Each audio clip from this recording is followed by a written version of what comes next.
Hello दोस्तों, स्वागत है आपका अपने चैनल नेक्स्ट ऑफिसर कोचिंग में।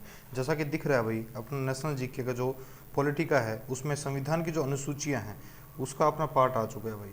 अनुसूचियों क्या बोलते हैं भाई? हम शेड्यूल्स बोलते हैं। क्या बोलते हैं भाई? शेड्यूल्स बोलते हैं भाई। जो अनुसूचियां हैं भाई, इसमें से एक क्वेश्चन आपका एचएसएससी में या एसएससी में हमेशा पूछा जाता है अनुसूचियों के बारे में। तो भाई जो संविधान बना उस समय पे, यानी कि 26 जनवरी 1950 में भाई, तो कितनी अनुसूचियाँ थी? 8 अनुसूचियाँ थी। लेकिन अब कितनी है भाई? 12 अनुसूचियाँ हो गई हैं भाई। कितने भाग थे भाई? 22 भाग थे। और इसी के साथ 395 अनुच्छेद थे।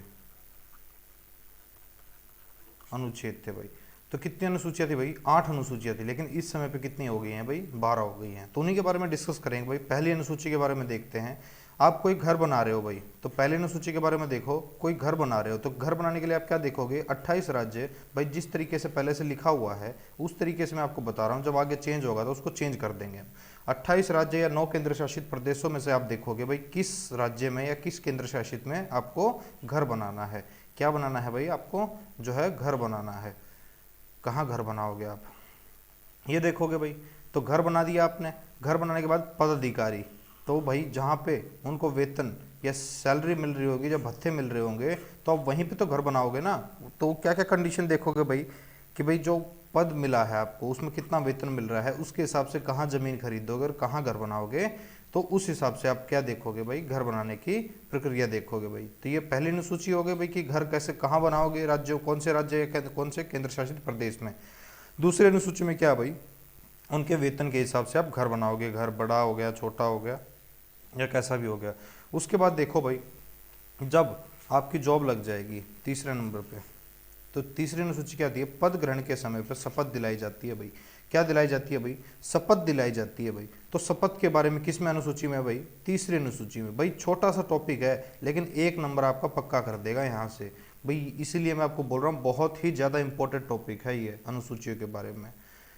तो उसके बाद देखो भाई, चौथे अनुसूची उसमें क्या बताया गया भाई? चौथी अनुसूची में राज्य, भाई आपने जब शपथ ले ली, घर बना लिया, तो अब क्या करोगे भाई? कमरे बना, जो घर बना रहे हो तो उसमें कमरे का भी तो देखोगे भाई। जो राज्यसभा में सीटों का आवंटन है, राज्यसभा में जो सीटें आपको रखनी है भाई, कितने कमरे बनाने हैं, उनका विवरण किस में मिलेगा आपको? चौथी अनुसूची में मिलेगा। किस में मिलेगा भाई? चौथी अनुसूची में मिलेगा। ये बात समझ में आई भाई? पहली में क्या है भाई? 29 राज्यों और केंद्र शासित प्रदेशों के बारे में बताया गया है। दूसरे में क्या है भाई? वेतन के बारे में बताया गया है। तीसरे में क्या है भाई? शपथ के बारे में। चौथे में क्या है भाई? सीटों का आवंटन। पांचवी अनुसूची में देखो भाई, पांचवी अनुसूची में क्या है भाई? अनुसूचित जनजाति और जाति और अनुसूचित जनजातियों के प्रशासन एवं नियंत्रण का उल्लेख है भाई। आपने देखा होगा आपके हाथ में कितनी उंगलियां भाई? 5 उंगलियां हैं। पांचों को बंद कर लोगे तो बंद करने से आपकी ताकत बढ़ जाएगी भाई। आप किसी को पंच मारोगे भाई, मारना मत, लेकिन सिर्फ एग्जांपल के लिए बता रहा हूँ। लेकिन एक उंगली अलग होगी तो उसमें क्या होगा भाई कि वो मतलब कमजोर होगी एक उंगली। दूसरी उंगली अलग अलग रखोगे तो वो कमजोर होगी। लेकिन सभी को साथ में लेके चलने के लिए क्या बनाया गया भाई? पांचवी अनुसूची में क्या किया गया भाई? अनुसूचित जाति और अनुसूचित जनजातियों के प्रशासन और नियंत्रण का उल्लेख बताया गया भाई। ठीक है भाई, इतना हो गया हमारा। उसके बाद आती है छठी अनुसूची, बिल्कुल इजी। छठी छठी को कैसे याद रखना भाई? ATM square. ATM square.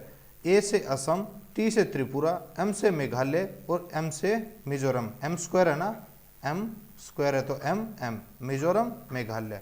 ये चीज़ें याद रखना भाई। इन क्या बताया गया भाई? असम, मेघालय, त्रिपुरा, मिजोरम राज्य की जनजाति क्षेत्रों के प्रशासन का उल्लेख है भाई। वहाँ पे किस तरीके का प्रशासन होगा, किस तरीके से रूल किया जाएगा, कैसे काम किया जाएगा, उसके बारे में कहाँ बताया गया भाई? आपके जो छठी अनुसूची है उसमें बताया गया भाई।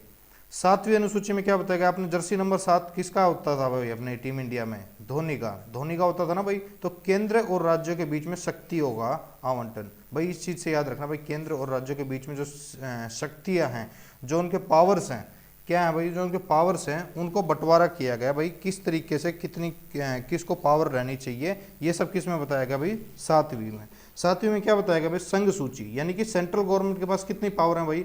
97 विषयों पे पावर है भाई। कितने विषयों पे पावर है भाई?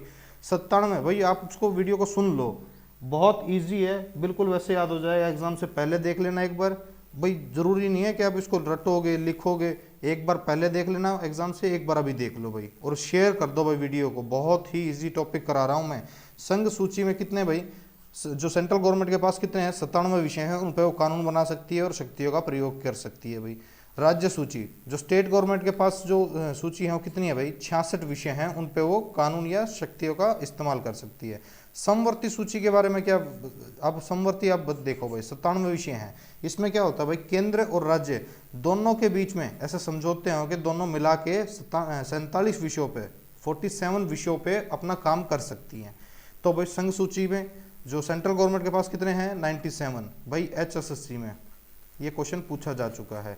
उसके बाद ये पूछा जा चुका है 8वीं अनुसूची, ये तो भाई HSSC हो गया, SSC हो गया भाई, आपका UPSC हो गया, सभी में यहाँ से क्वेश्चन पूछा जा चुका है भाई। 22 भाषाओं के बारे में उल्लेख है। 22 भाषाओं में भाई पहले हमारे पास कितनी लैंग्वेज थी भाई, 14 लैंग्वेज थी। कितनी थी भाई, सिर्फ 14 लैंग्वेज थी। अब कितनी हो गई है भाई, 22 भाषा हो गई जुड़ते जुड़ते। आखिरी में 4 जो भाषा जुड़ी थी उसके बारे में बताता हूँ आपको। उससे पहले ये देखो भाई, क्योंकि जो संविधान जब हमने अभी डिस्कस किया था 26 जनवरी 1950 में, 26 जनवरी 1950 में जब संविधान, तो कितनी अनुसूचियाँ थी भाई, 8 अनुसूचियाँ थी।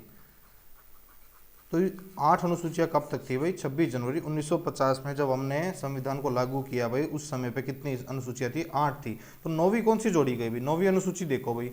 9वीं अनुसूची में क्या गया भाई, जो पहली हमने यहाँ तक कर लिया, तो वापस पहले पे जाएंगे। यह अनुसूची प्रथम संविधान संशोधन 1951 भाई, ये याद रखना कि जो 1951 में था ना भाई, तो 1951 के तहत इसको जोड़ा गया भाई, 9वीं अनुसूची को जोड़ दिया गया भाई। इसमें क्या किया गया भाई, संपत्ति के अधिकार का अधिग्रहण किया गया भाई। क्या किया गया, संपत्ति के अधिकार का जो अधिग्रहण है उसके बारे में भूमि सुधार अधिनियम भी कहा जाता है भाई इसको। संवैधानिक सुरक्षा के लिए इसको 1951 में इसको जोड़ा गया भाई। क्या बोला गया भाई, भूमि सुधार अधिनियम भी इसको कहा गया भाई। भाई अब आप देख रहे हो, जब आपने पहली अनुसूची पढ़ी थी उसमें क्या था भाई कि 28 राज्य या 9 केंद्र शासित प्रदेशों में से आप कहीं जमीन खरीदोगे तो उसके जमीन क्या होती है, प्रॉपर्टी के बारे में इसमें बताया गया है। और कब किया गया, 1951 में संविधान संशोधन 1951, भूमि सुधार अधिनियम 1951 भी इसको कहा जाता है भाई।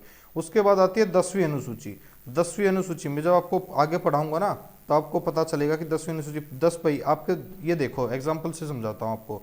आपके हाथ में कितनी उंगलियां हैं, दोनों हाथों में 10 उंगलियां हैं। तो उसमें क्या है, दल बदल का प्रावधान भाई। जैसे कि कोई पॉलिटिशियन है, ए पार्टी से उसने इलेक्शन लड़ा और जीत गया, विन हो गया भाई, वो विनर बना भाई। उसके बाद वो बोले कि मैं तो भाई बी पार्टी में जाना चाहता हूँ, या सी पार्टी में जाना चाहता हूँ, या डी पार्टी में जाना चाहता हूँ, जो भी पार्टियाँ जो इलेक्शन लड़ रही थी उनमें जाना चाहता हूँ। तो भाई ये जो दल बदल का प्रावधान है इसको कैंसिल कर दिया गया भाई। अगर आप एक बार जीत जाते हो और आपने इलेक्शन लड़ा है और आप जीत जाते हो तो आप दल बदल नहीं कर सकते भाई, आपको उसी पार्टी का मेंबर रहना पड़ेगा। क्या करना पड़ेगा, या तो आप रिजाइन कर सकते हो भाई, या फिर आप इन पार्टियों में नहीं जा सकते, वहाँ पे जो इलेक्शन होंगे वो वापस होंगे भाई। तो क्या है भाई, 10वीं अनुसूची में दल बदल का जो प्रावधान है उसको बताया गया है। ये भाई बहुत ही ज़्यादा इंपॉर्टेंट है, 10वीं 11वीं और 12वीं अनुसूची। HSSC इन्हीं में से भाई क्वेश्चन पूछती है, तो भाई ध्यान रखना। तो 11वीं अनुसूची के बारे में क्या बताया गया, पंचायती राज का उल्लेख है भाई। आपका जो ग्राम सचिव का पेपर होने वाला है अभी, या हरियाणा पुलिस का पेपर हो गया भाई, पटवारी का, कैनाल पटवारी का, या फिर जो CET है भाई उसके बारे में, तो यहाँ से क्वेश्चन आपका पक्का पूछा जाएगा भाई। 101%, 101% यहाँ से क्वेश्चन पूछा जाएगा। पंचायती राज भाई आपको पता है कि कौन सा संविधान संशोधन भाई, 73वां। मैं आपको संविधान संशोधन कराऊंगा, 73वां संविधान संशोधन था, उसके तहत भाई पंचायती राज का जो इसमें जोड़ा गया भाई। 73वां संविधान संशोधन 1992 में। और भाई पंचायती राज के पास जो इस पे वो कानून बना सकती है, काम कर सकती है, उसके पास कितने विषय हैं, 29 विषय हैं। कितने विषय हैं भाई, 29 विषय हैं भाई, किसके पास, पंचायती राज के पास भाई। उसी के साथ देखो भाई 12वीं अनुसूची, कौन सी भाई, 12वीं अनुसूची में देखो नगर निगम, नगर परिषद के जो शासन है, स्वशासन संस्थाओं का जो है इसमें उल्लेख किया गया भाई। ये देखो भाई, जो आपको पता है पंचायती राज 73वें में है, तो नगर ये जो परिषद होगी किस में होगी भाई, ये होगी 74वें संविधान संशोधन में, 74वां संविधान संशोधन हो गया भाई। इसके पास कितने विषय हैं भाई जिस पे ये कानून बना सकती है? इसके पास सिर्फ 18 विषय हैं। कितने विषय हैं भाई? 18 विषय हैं जिनके तहत ये कानून बना सकती है या काम कर सकती है। बिल्कुल इजी। अनुसूचित का भाई इतना सा सिंपल टॉपिक है भाई, बिल्कुल सिंपल सा टॉपिक, और यहाँ से क्वेश्चन पूछ लिया जाता है, आपका नंबर कट जाते हैं। ये वीडियो देख लो भाई, जिसके पास शेयर करनी है भाई उसके पास शेयर करना भाई, चैनल को सब्सक्राइब करना और वीडियो को लाइक जरूर करना भाई। जय हिंद, जय भारत।